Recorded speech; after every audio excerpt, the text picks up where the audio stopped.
seja muito bem-vindo, muito bem-vinda a essa aula onde nós vamos conversar sobre as 20 regras de ouro para ter uma criança comendo de tudo.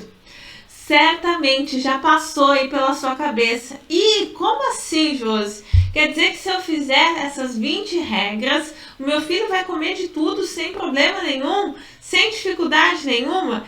Eu quero te dizer, não é bem assim, mas eu quero fazer uma comparação que tu vai entender o que eu estou te dizendo. Supondo que nós estamos fazendo uma plantação, pode ser uma lavoura de arroz, uma lavoura de soja, enfim. Se eu te disser que eu vou colocar adubo na terra, isso é garantia de que eu tenha uma lavoura bem lucrativa de arroz ou de soja? Será? Não, né? Por quê? Porque na plantação muitas coisas podem interferir, correto? Eu preciso de sol em boa incidência, eu preciso de ter chuva, mas não pode ser muita chuva e não pode ser pouca chuva. Eu preciso de uma boa iluminação, eu preciso de uma terra bem nutrida. Certamente o adubo, ele é um forte indicativo de que eu terei uma boa plantação. No entanto, eu não posso acreditar que apenas adubando a terra fará com que eu tenha uma excelente plantação. Concorda comigo? Hein? Então, essa é a mesma questão que nós temos quando estamos falando dessas 20 regras de ouro. Essas 20 regras de ouro, elas são o nosso adubo. Quer dizer que só com elas fará com que eu tenha uma refeição bem tranquila e uma criança comendo de tudo? Não, mas certamente ela é o adubo super necessário para que essa nossa criança venha no futuro a comer de tudo, tá bem? Mas agora vamos para as nossas 20 regras de ouros. Primeiro, os pais, eles são responsáveis pela educação nutricional da criança, pela educação alimentar dessa criança. Você sabia disso? Você tinha noção sobre isso?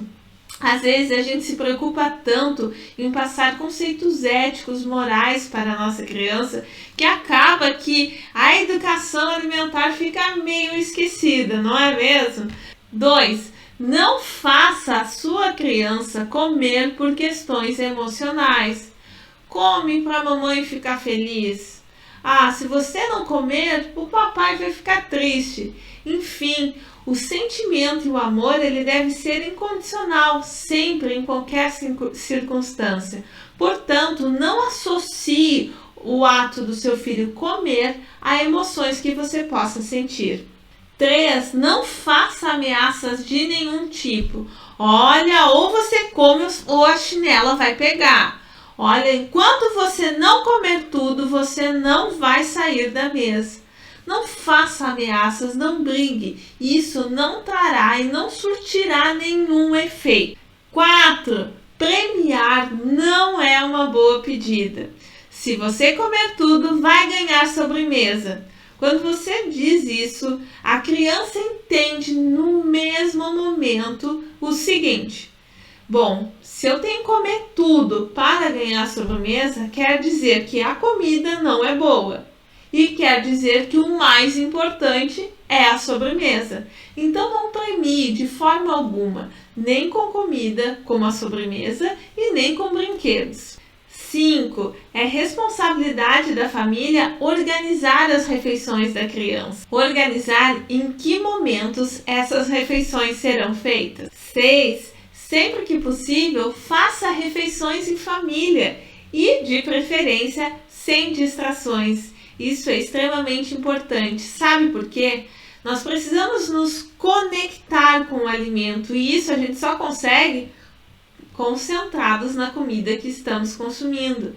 E precisamos comer em família para trocar. A refeição também é um momento de troca, de conversa. 7. Devemos comer devagar, mas também ficar 1 hora na refeição não vai adiantar de nada. 8. Comam frutas, verduras sempre que possível, todos os dias preferencialmente e na frente das crianças.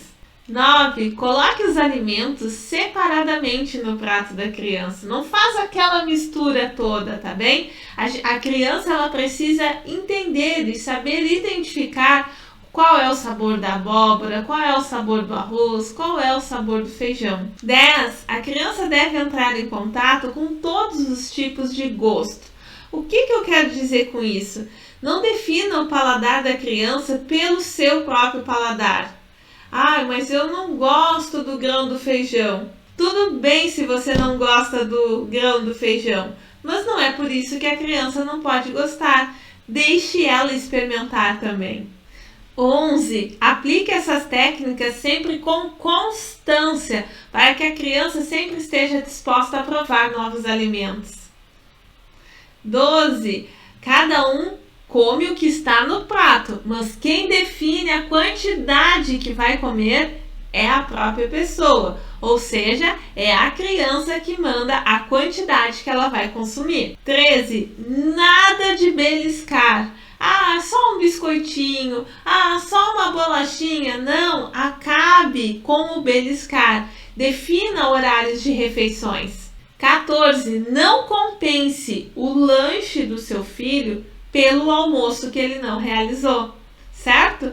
Às vezes a criança não almoça bem e nós, adultos, na tentativa de não deixar essa criança com fome, nós acabamos superalimentando e ofertando outros alimentos a ela. 15. Não faça substituições. O que é alimento de almoço e janta é alimento de almoço e janta. O que é alimento para os lanches é alimento para os lanches. Não faça substituições. 16. Não perca a oportunidade de comer comida de verdade. Muitas vezes nós tendemos a querer fazer lanche ao invés de janta, pensando que se eu tomar um cafezinho com biscoito, um cafezinho com pãozinho, é menos calórico do que uma refeição completa. E na verdade isso é uma completa ilusão.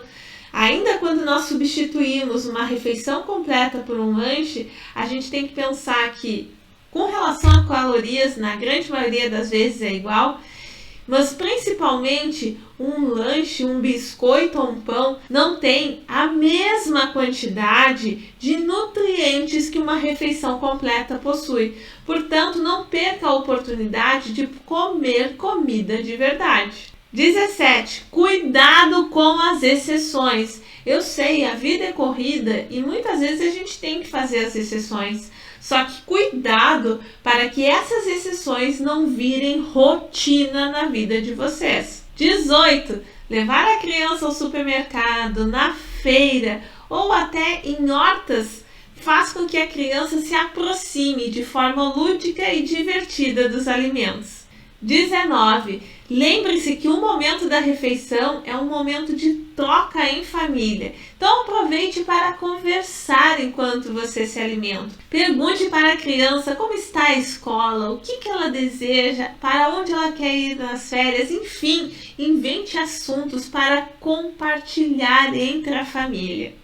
20. Lembre-se e não se esqueça, comer é um prazer e tem que ser assim. Não pode ser um fardo e nem uma dificuldade. Caso isso aconteça, procure a ajuda de um profissional. Um beijo e eu espero ter te ajudado.